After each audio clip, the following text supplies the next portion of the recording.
Good evening, everyone. My name is Prince. Today I am going to read this book introduction.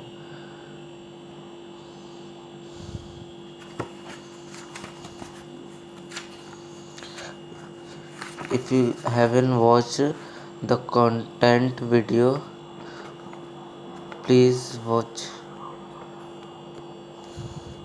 Introduction. My story. On the final day of my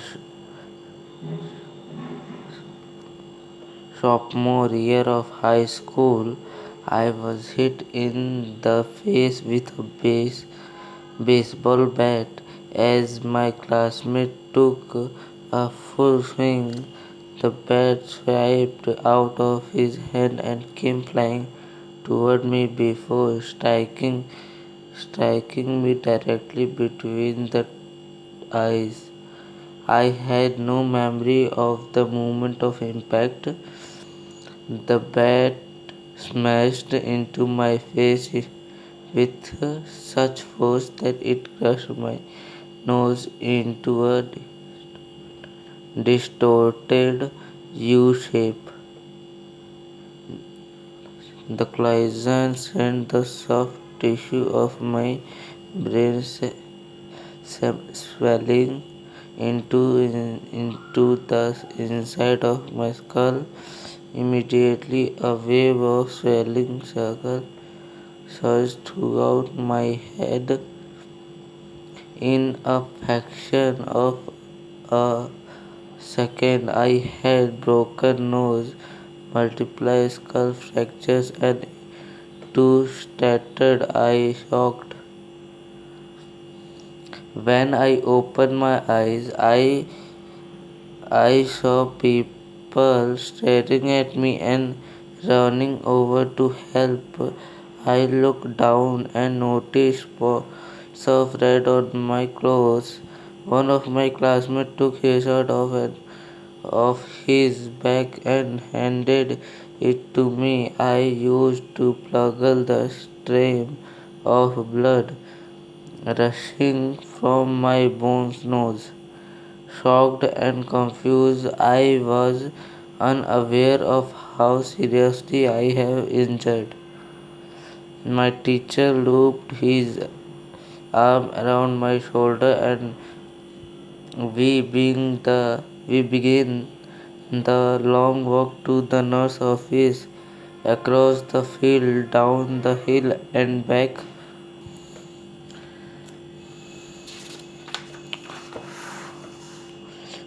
into school. Random hand touches my sides to holding me upright. We took our time and walked slowly. Nobody realized that every minute mattered. When we arrived at the nurse office, she asked me a series of questions. What year is it? 1998, I answered. It it was actually 22 2002 2002. Who is the president of the United States? Bill Clinton, I said. The correct answer was George W. Bush. What is your mother name? Uh, mm, I startled 10 seconds past. Patty, I said, curiously ignoring the fact that it has taken me 10 seconds to remember my own mother name. This is the last question I remember. My body was unable to handle the rapid swelling in my brain and I lost consciousness before the ambulance arrived. Minute later, I was carried out of school and taken to local hospital. Shortly after arriving, my body began shutting down. I struggled with basic function like swelling and breathing. I had my first surgery of the day when I stopped breathing entirely as the doctor hurried to supply me with oxygen. They also decided the local hospital was unequipped to handle the situation and ordered two helicopters to fly me to a large hospital in Cincinnati. I was rolled out of emergency room door and toward the helicopter helipad across the street. The sac- the stretcher rattled on a humpy sidewalk as one nurse pushed me along with another, pumped each breath, pumped each breath into my hand. My mother, who has arrived at the hospital a few moments before climbing into the helicopter beside me, I remember consciousness and unable to breathe on my own as she held my hand during the flight.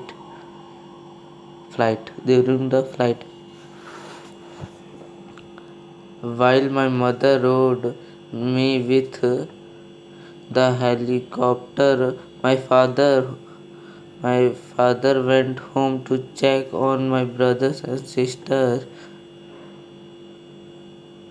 and break the news to them.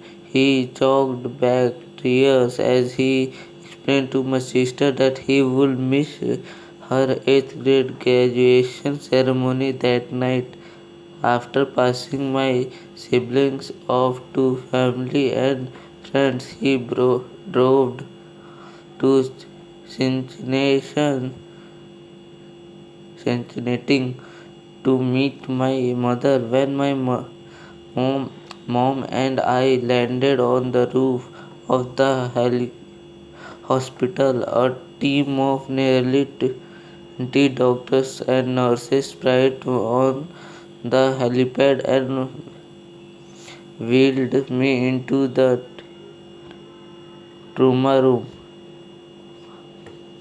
By this time, the swelling in my brain had become so severe that I was having repeated post traumatic surgeries. My broken bones needed to be fixed, but I was in no condition to undergo surgery. After yet another surgeon, surgery, my third of the day, I was put into a medical induced coma and placed on a ventilator. My parents were no strength, stranger to this hospital. 10 years early, they have entered the same building on the ground floor. After my sister was diagnosed with leukemia at age 3, I was 5 at the time. My brother was 6 months old. After 2.5 years of chemotherapy treatment, spinal taps, and bone marrow biopsies, my little sister finally walked out of the hospital happily, healthy, and cancer free. And now, after 10 years of normal life, my parents found themselves back in the same place with a different child. While I slept into a coma, the hospital sent a priest and a social worker to comfort my parents. It was the same priest who had met with them despite earlier on the evening they found out my sister has cancer. As day faded into night, a series of machines kept me alive. My parents slept restfully on hospital mattress. One moment they would collapse from fatigue.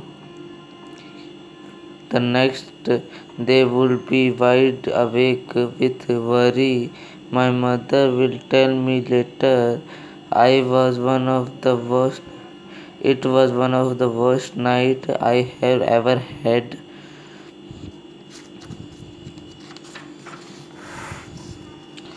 My recovery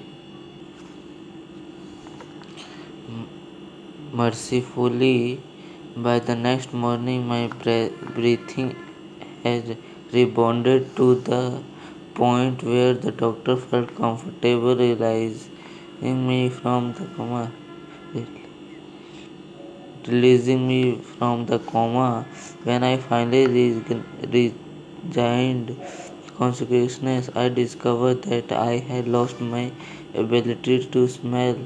As a test, a nurse asked me to blow my nose and sniff an apple juice box. My sense of smelling returned, but to everyone's surprise, that act of blowing my nose forced air through the fracture in my eye, shocked and pushed my left eye outward. My eyeball bulged out of the shock, held precisely in place by my eyelid and the optic nerve attaching my eye to my brain. The The ophthalmologist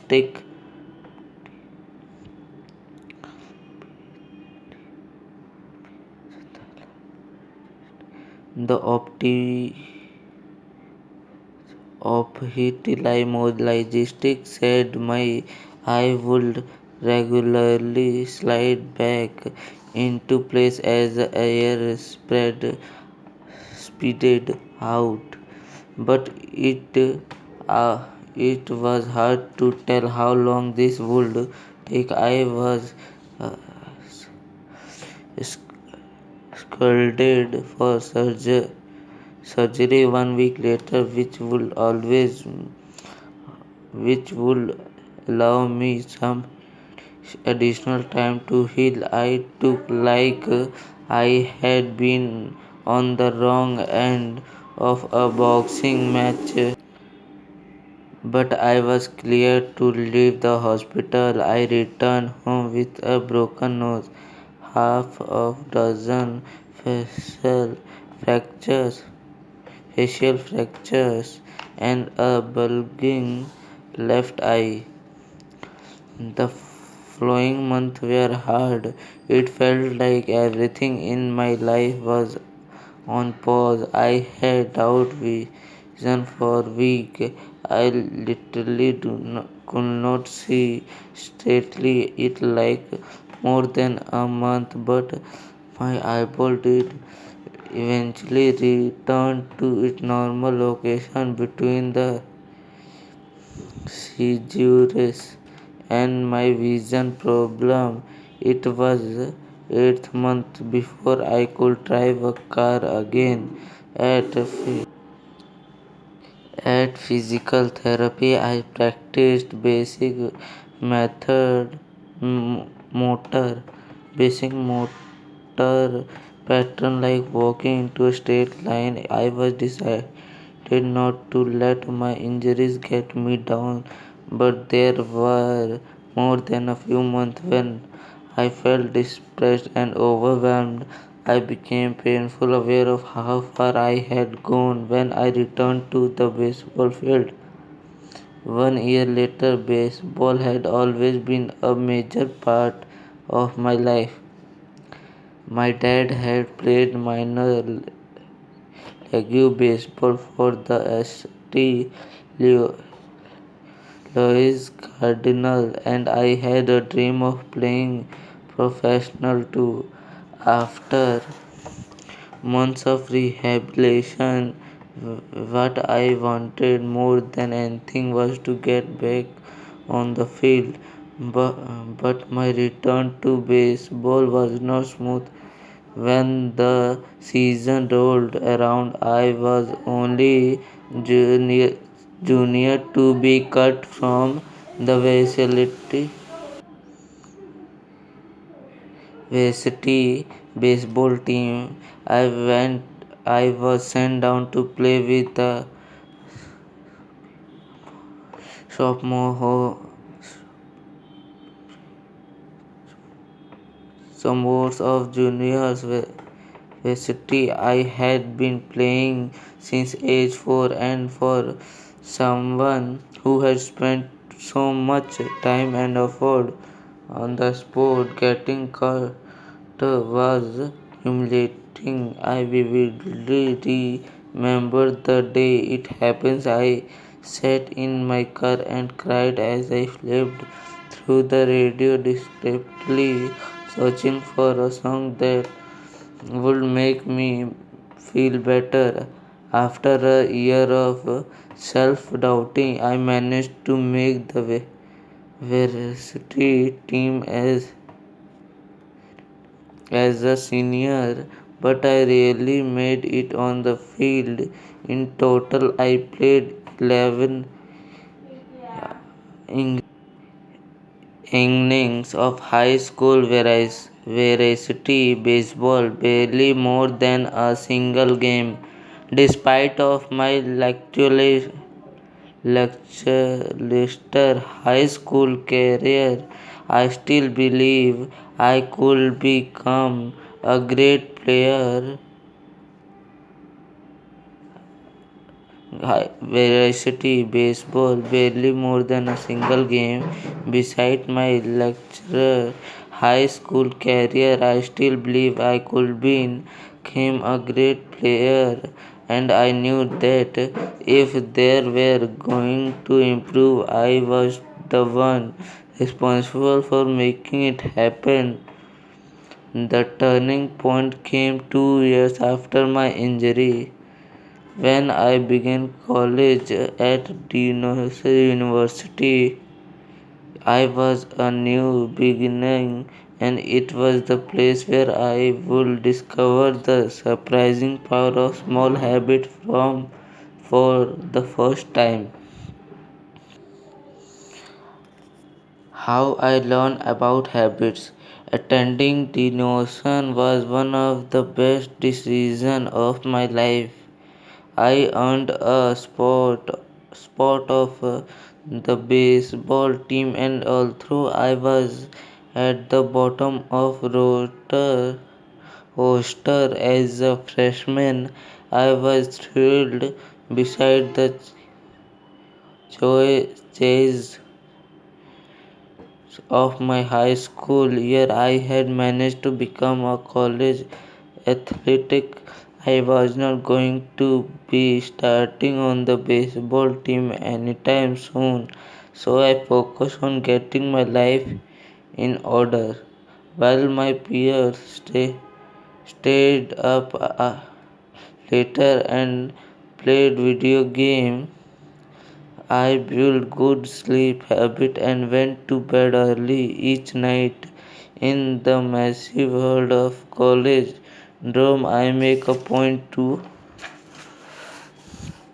keep my room neat and tiny. The improvements were minor, but they give me a sense of control over my life. I started to feel confident again, and this growing belief in myself rapidly into the classroom as I improved my study habits and managed to earn strength as during my first year. A habit of routine or behavior this is performed regularly and in many cases automatically.